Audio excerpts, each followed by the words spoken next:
comment j'ai fait pour perdre 15 millions dans le commerce du bois? Bonsoir, j'espère que vous portez bien. Alors attention, je n'ai pas perdu 15 millions dans le commerce du bois. Si vous avez suivi la vidéo précédente, vous allez vous rendre compte que c'est 15 000 francs que j'ai perdu.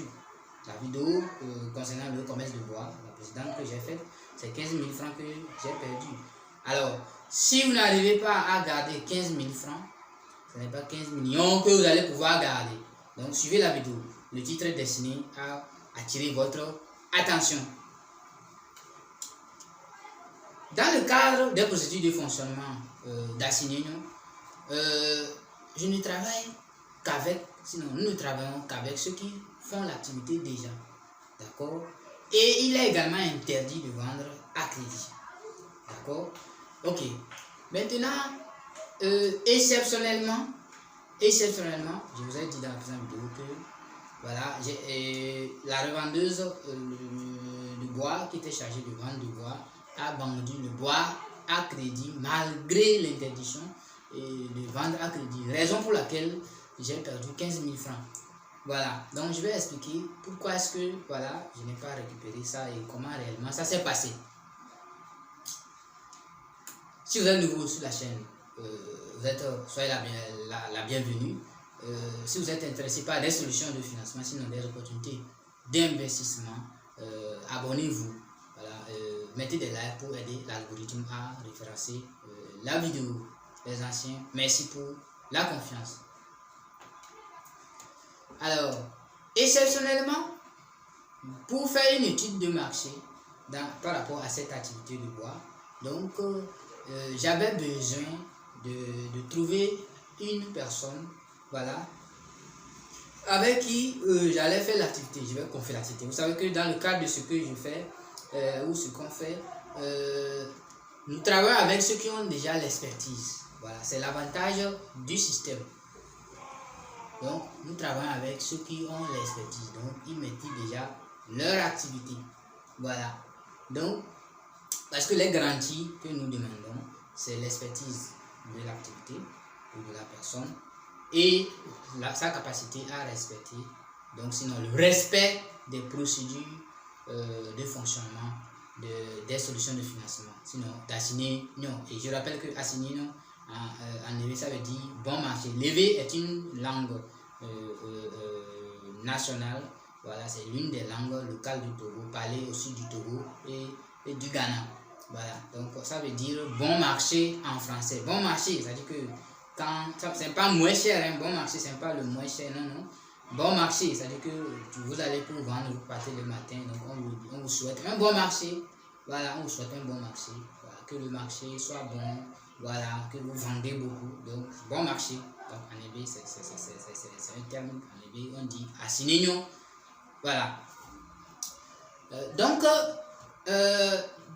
c'était exceptionnellement, je n'ai pas pu trouver une revendeuse de bois déjà avec qui je vais travailler. D'accord. J'ai voulu, voilà, exceptionnellement travailler donc, avec ma cousine, une de mes cousines. Voilà, une de mes cousines. Voilà. Donc, qui ne faisait pas déjà l'activité. Qui ne faisait pas déjà l'activité. Vous voyez. Et donc, ce qui s'est passé, c'est que donc, je l'ai livré. Voilà, le bois. Et vous allez voir même qu'il n'y a pas eu de dossier de financement comme avec les autres personnes. Voilà. C'est pour ça que vous allez voir que dans la vidéo de la dernière fois, c'est juste les notes que j'ai prises sur voilà, la date de livraison, les chiffres concernant l'activité. Voilà, c'était juste ma cousine. Voilà. Et elle avait bon, il y avait une certaine confiance, une certaine honnêteté à son niveau. Voilà. Donc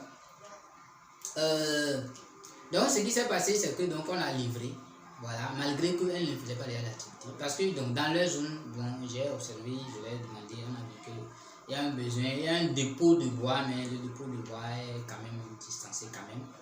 Voilà, donc les femmes là, bon, c'est pas mal que si elles ont à côté, voilà, quelqu'un qui peut les servir. D'accord. Donc, et il a été interdit de vendre le bois à crédit. Voilà. Maintenant, malheureusement, elle ne l'a pas respecté. Maintenant, ce n'est pas le fait qu'elle n'a pas vendu le bois à crédit, pardon, qu'elle a vendu le bois à crédit. Ce n'est pas ça même qui m'a énervé. Ce qui m'a le plus fait mal, c'est quoi? C'est que, d'accord, c'est que, et les 15 000 francs là, c'est avec une seule personne qu'elle a vendu ça, hein, les 15 000 francs. Voilà, une revendeuse de nourriture.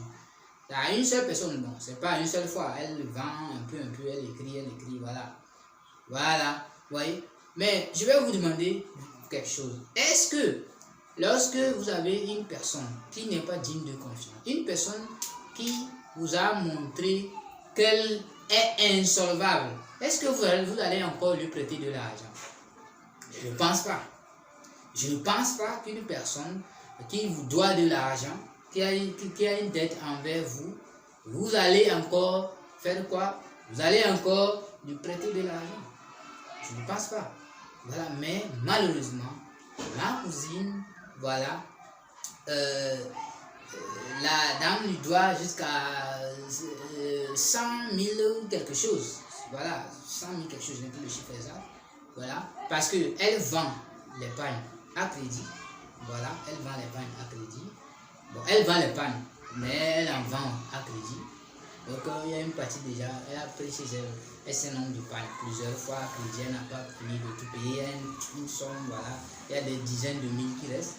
Plus il y a une affaire de tontine comme ça, voilà, et il y a une somme qui est avec elle qu'elle devait rembourser. Et jusqu'à même ça a amené des soucis entre la cousine et les autres camarades, voilà, de la tontine. Oui. Donc, mais une personne comme ça, donc qui a montré qu'elle est insolvable, vous vous permettez de lui prêter encore de l'argent.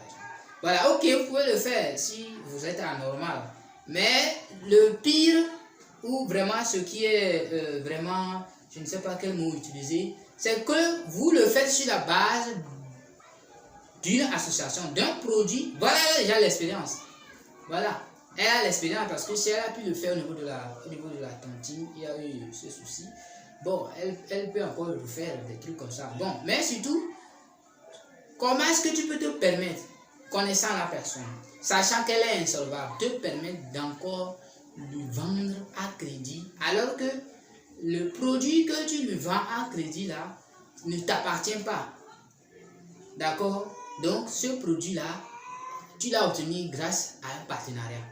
Voilà. Donc, comment est-ce que tu vas vendre à crédit un produit qui ne t'appartient pas, alors que tu sais que la personne est insolvable et tu sais qu'il est interdit de vendre ce produit à crédit dans le cadre du partenariat. Voilà. Et donc, depuis la dernière date, c'était le 25 février, voilà, 25 février, là où le bois était terminé. D'accord? Donc, jusqu'à aujourd'hui, en ce jour-ci, d'accord, je n'ai pas toujours récupéré les sous là. Voilà, bon, tu peux dire que pourquoi est-ce que, voilà, je n'ai pas poursuivi, voilà. Donc, ce qui m'a fait le plus mal, c'est le fait que, connaissant bien l'insolvabilité de la personne, la cousine se permet de lui vendre à crédit quelque chose qui ne lui appartient pas. C'est l'une des choses qui m'a fait le plus mal, qui m'a surpris vraiment. La deuxième des choses, c'est sa réaction. Lorsque j'ai demandé qu'elle soit poursuivie, parce qu'on a donné beaucoup de temps, plusieurs mois, en tout cas j'ai donné plusieurs mois, voilà, parce que la cousine disait, ah, elle avait tel problème. Elle dit non, l'autre mois, bon, elle a tel problème, pas la revendeuse. Voilà. Donc, sa réaction pour pouvoir récupérer l'argent aussi m'a beaucoup surpris. Voilà. Donc, parce que qu'est-ce qui s'est passé? Elle m'a dit quoi? Elle m'a dit que ce n'est pas moi qui a vendu à la personne. Alors, je m'en vais pour vous demander, pour poser une question. Vous pouvez me répondre en commentaire. On n'est pas là ici pour faire le show. S'il vous plaît, participer à l'avancement de la chaîne. D'accord? Donc, est-ce que lorsque vous êtes propriétaire d'une maison, vous mandatez une personne pour gérer la maison. Donc, pour gérer la maison. D'accord? Voilà. Donc, que ce soit une conciergerie ou bien une proche connaissance. voilà, pour gérer la maison.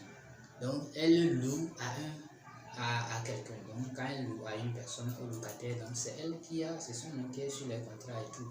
D'accord? Voilà. Maintenant, et que il y a le locataire est insolvable, ne paie pas les loyers, ou bien il a beaucoup d'arriérés. Et vous réclamez ça. Alors, est-ce que vous êtes en mesure de poursuivre le locataire ou bien vous n'êtes pas en mesure? Parce que ma cousine m'a dit que ce n'est pas moi qui ai vendu le bois à la personne. Est-ce que c'est moi qui ai vendu le bois? Je veux la poursuivre. Elle ne m'aimait pas ici. Parce que j'ai demandé qu'elle m'amène chez elle pour l'avertir. Voilà, l'avertir. Parce qu'elle a fait des promesses, ça ne me tient pas toujours. Elle me dit qu'elle a des problèmes. Moi, je m'en fous de ces problèmes. Moi aussi, j'ai des problèmes. J'ai mes problèmes. Hein. Mon frère, le temps qu'on l'a donné, c'est beaucoup. Voilà, j'ai des problèmes. Qui n'a pas des problèmes? Sinon, on l'a donné quand même beaucoup de temps. Donc, si le mandataire n'arrive pas à faire son travail pour pouvoir récupérer l'argent auprès du locataire, sinon si le propriétaire estime qu'il ne fait pas bien son travail pour pouvoir récupérer l'argent, qu'est-ce que le propriétaire va faire? Le propriétaire a le droit de poursuivre le locataire. Voilà. Vous voyez? Donc la cousine m'a dit que ce n'est pas moi qui lui a vendu le bois à la personne parce que je vais la poursuivre. Voilà. Vous voyez? Donc c'est pour dire à quel point vous voyez. Voilà. Donc je le dis, c'est pas pour l'indexer, mais c'est très important pour qu'on voit un peu le mindset, l'environnement dans lequel nous travaillons. Voilà. C'est l'environnement dans lequel nous travaillons. Donc aujourd'hui c'est 15 000. Demain, ça sera 15 millions. On va faire comment? Demain c'est 15 millions. On fera comment? Voilà, on va faire comment? Donc une personne qui n'arrive pas à garder 15 000, ce n'est pas 15 millions qu'elle va garder. Voilà. Donc je n'ai plus rien dit. Je ne l'ai pas poursuivi, la dame parce que la photo venait de moi en réalité. Voilà, parce que en réalité, dans le cadre des procédures du système, je ne travaille pas avec ceux qui ne font pas déjà l'activité. Voilà. Mais exceptionnellement, pour des raisons d'études de marché, d'accord, j'ai fait quoi? Vous avez vu que je vous ai donné des chiffres réels par rapport à ce qui s'est passé. Voilà, donc pour ces raisons, j'ai fait quoi? J'ai dit je vais faire une analyse du marché, donc sur le terrain. Et donc c'est la raison pour laquelle j'ai exceptionnellement, mais je n'ai pas pris n'importe qui, parce que c'est quand même une personne que je connais un peu bien, la cousine. Voilà, mais voilà que derrière elle n'a pas. Voilà. Donc ce qui veut dire que pour les prochaines fois, on ne pourra pas travailler sur quoi que ce soit. C'était la dernière fois. Voilà, donc raison pour laquelle je n'ai pas cherché à poursuivre la dame, c'est pas à cause de ce qu'elle a dit, non. Je suis en droit de la poursuivre. Ce n'est pas moi qui lui a vendu le bois, mais je suis le propriétaire du bois. Donc si j'estime que celui qui lui a vendu le bois ne fait pas ce qu'il faut, je peux la poursuivre directement. Bien sûr que celle qui l'a vendu sera obligée aussi de venir. Quand on va la convoquer, elle doit venir. Voilà. Donc, c'est ce que j'ai voulu partager avec vous. Je vous remercie d'avoir suivi cette vidéo et à la prochaine.